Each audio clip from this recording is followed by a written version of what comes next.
নমস্কার। আজ 15ই August independence day. তবে এই ইন্ডিপেন্ডেন্স ডেটা হ্যাপি নয় নিশ্চয়ই। যাই হোক, এই সব বিষয় নিয়ে আমি খুব একটা কন্টেন্ট ক্রিয়েট করতে ভালোবাসি না। কি ঘটনা ঘটে গেছে সে তো আপনারা সবাই জানেনই। তাই এই বছর ভেবেছিলাম একটু হলেও গান বাজনা খাওয়া দাওয়া করে 15ই অগস্টটা সেলিব্রেট করব, কিন্তু সেটার একটুও মন মেজাজ নেই। গত 2-3 দিন খুব একটা ভালো ব্লগ করা হয়ে ওঠেনি, তার কারণ কাজের চাপে একটু ব্যস্ত ছিলাম। আজকে যদিও কাজের সেরকম খুব একটা চাপ নেই দেখে সকাল থেকে আমি একটু একটু করে ছোট ছোট করে বুবলার ভিডিও, আমাদের ডেইলি লাইফের ভিডিও করতে শুরু করেছি ঠিকই। অমনি অফিস থেকে খবর এলো যে আজকে আমাকে অফিস যেতে হবে। সাধারণত আমাকে বৃহস্পতিবার দিন করে অফিস যেতে হয় না, যেতে হয় শুক্রবার দিন করে, কিন্তু আজকে একটা বিশেষ মিটিংয়ে আমাকে যেতে হচ্ছে। তা যাই হোক, বুবলাকে ঘরে রেখে তো আর যাওয়া যাবে না, তাই জন্য বুবলাকেও এখন রেডি করে সাথে নিয়ে যাওয়া হচ্ছে। আগে থেকে প্ল্যান থাকলে আমি কিন্তু সাত সকালে উঠে বাসে, ট্রামে, ট্রেনে করে চলে যাই, কিন্তু এরকম হুট করে কল আসাতে আমাকে কিন্তু আজকে বরকে বলতেই হলো যে আমাকে একটু ছেড়ে দাও। এটাই হচ্ছে ড্রাইভিং না জানার ফল। যারা অনেকে ভিডিও ফলো করেন তারা জানেন যে আমি ড্রাইভিংয়ের থিওরি পরীক্ষাটা তো পাশ করে গেছি, কিন্তু নতুন শহরে এসে এখনও অবধি প্র্যাকটিক্যালের জন্য কোনো স্কুলে রেজিস্টার করতে পারিনি। তার কারণ যতক্ষণ না আমাদের সিটি রেজিস্ট্রেশন হচ্ছে, কোনো স্কুল আমাকে ভর্তি নিচ্ছে না। যারা শুক্রবারের ব্লগগুলো দেখেন তারা জানেন যে আমাকে অফিস পৌঁছাতে প্রায় 3-4টে ট্রান্সপোর্ট চেঞ্জ করতে হয়, আর টাইম লাগে ঠিক 1 ঘন্টা 5 মিনিট, আর গাড়িতে সেটা যেতে লাগে 30 মিনিট, মানে একদম হাফ। তবুও আমি প্রেফার করি যে বাসে, ট্রামে করে যেতে। তার কারণ এই যে ধরুন, আপনাদের যদি মনে প্রশ্ন জাগে যে আমি কোথায় সময় পাই, কখন সময় পাই, কিভাবে ম্যানেজ করি যে বাচ্চা সামলে, ঘর সামলে ভিডিও আপলোড করা। যদিও এটা থেকে আমার যে খুব একটা ইনকামের জিনিস সেটা তো নয়, এটা আমার শখে করা। আর তার থেকেও বড় জিনিস যে আমার বাড়ির লোক সবাই যারা বসে আছে বুবলার ভিডিও দেখবে বলে, তারা একটু বুবলাকে দেখতে পায়। এটাই হচ্ছে ভিডিওগুলো করার মেইন রিজন। আর এই যে আমি হাতে সময়টা পাই বাসে, ট্রামে, ট্রেনে করে অফিস যাওয়ার, এর মাঝে কিন্তু আমি দিব্যি ভিডিওগুলোকে এডিট করে নিতে পারি। অফিসের মিটিং মিছিল শেষ করে কিন্তু আমি বাড়ি এসে পড়বো একলাই। সেসবের ভিডিও আর করলাম না। একদম বাড়ি ঢুকে বুবলা দেখছি এখন ঘুমাচ্ছে, তাই আমি সেই ফাঁকে সেরে ফেলছি চা বানানো। তবে না, আমাদের জন্য নয়। এই 1 গামলা চা আমি আর আমার বর খেয়ে শেষ করতে পারবো না। কী কারণে এরকম এই 1 হাঁড়ি চা বানাচ্ছি সেটা কিন্তু ক্রমশ প্রকাশ্য।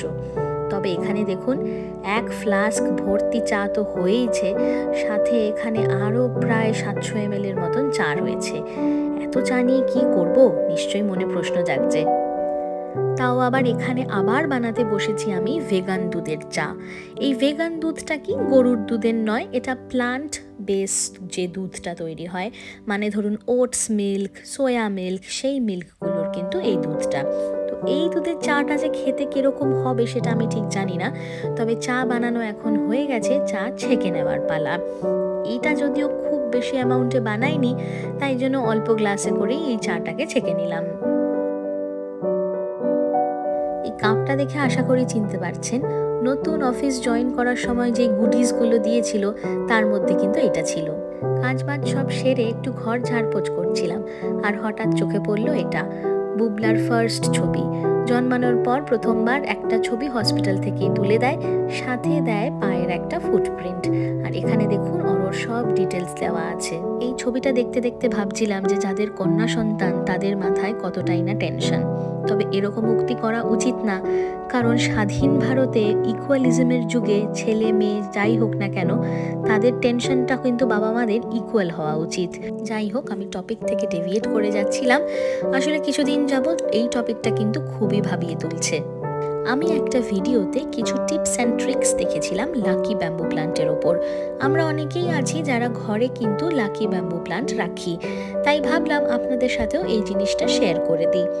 সেই ভিডিওটাতে বলেছিল যে পাতাগুলো যদি পুরনো হয়ে যায় বা শুকিয়ে যায়, সেইগুলোকে কিন্তু আপনি কেটে ফেলবেন বা ছেঁটে ফেলবেন, কোনো মতেই ঘরে শুকনো পাতা রাখবেন না। আরেকটা জিনিস যেটা বলার বিষয়, যদিও আগেই বলে দিই, এটা লাল সুতো বা রিবন থাকলেই ভালো। আমার কাছে নেই দেখে আমি রাখি দিয়ে, লাল রঙের রাখি ছিল আমার কাছে, সেটা দিয়েই কাজ চালিয়ে নিচ্ছি। বলা হয়েছে যে ব্যাম্বু প্লান্ট বা ব্যাম্বু ট্রি যেটা আছে আপনাদের কাছে, সেটাকে কিন্তু লাল ফিতে, লাল রিবন এসব জিনিস দিয়ে বেঁধে রাখতে হবে। ইন্ডিয়াতে যখন কিনতে পাওয়া যায় তখন আমার মনে হয় ফেংশুইয়ের প্রপার দোকান দিয়ে কিনলে পরে কিন্তু আপনাকে লাল ফিতে দিয়ে বেঁধেই দেবে। তবে আমি এখান থেকে কিনেছি, তাই এটা আমার বাধা ছিল না, তাই আমি লাল সুতো দিয়ে বেঁধে নিলাম। এইবার আসি ডিরেকশনের কথায়। যদিও আমি কিন্তু এটা সঠিক ডিরেকশনেই রেখেছিলাম, তবে এটাকে বলা হয়েছে যে জানলার কাছে খুব একটা রাখতে না। আর যেহেতু আমার জানলার কাছে ছিল, তাই জন্য এখন আমি ডিরেকশনটা একই রেখে, মানে ধরুন সাউথ বা সাউথ ইস্ট, এটাই হচ্ছে প্রপার ডিরেকশন, সেটাকে একই রেখে জানলার থেকে একটুখানি দূরে সরিয়ে আনলাম। এই ভিডিওটাতে আপনাদের সাথে এই কথাগুলো শেয়ার করছি বা টিপসগুলো শেয়ার করছি, এগুলো কিন্তু অন্য ভিডিও থেকেই আমার জানা। এইটা ভাববেন না যে বাঙালিরা কিন্তু টুকটাক করতে জানে, ব্ল্যাক ম্যাজিক করতে জানে। অনেকের মনে অনেক রকম ধারণা জন্মায়, তাই ভিডিও দেওয়ার আগে এখন আমি 10 বার ভাবি যে এইসব ভিডিও দেবো কিনা। যাই হোক, তবে লোকে কি ভাবে সেই সব উপেক্ষা করেই আরেকটা জিনিসও বলে দিই। চেষ্টা করবেন একটা কয়েন, সেটা যে দেশের যেই মুদ্রাই হোক না কেন, নয় সেটাকে লাকি ব্যাম্বু যেই ভাসটাতে রাখছেন সেটার ভিতরে রাখতে, বা ভাসটা যেই পাত্রের ওপরে রাখছেন সেটার ওপরে রাখতে। সেরকমও যদি না হয়, পাশে একটা ছোট্ট কয়েন রেখে দিতে পারেন। আমি এখানে কিন্তু ভাসের নিচে রাখলাম। সাথে আরেকটা ছোট্ট জিনিস বলা হয় যে এটার জল কিন্তু পাল্টাতে নেই, জল কমে আসলে পরে এক্সট্রা একটু জল অ্যাড করে দেবেন। যাই হোক, এটাই ছিল আজকের ছোট্ট একটু ব্লগ। যদি ভালো লেগে থাকে তাহলে কিন্তু প্লিজ লাইক, শেয়ার আর সাবস্ক্রাইব করে দেবেন।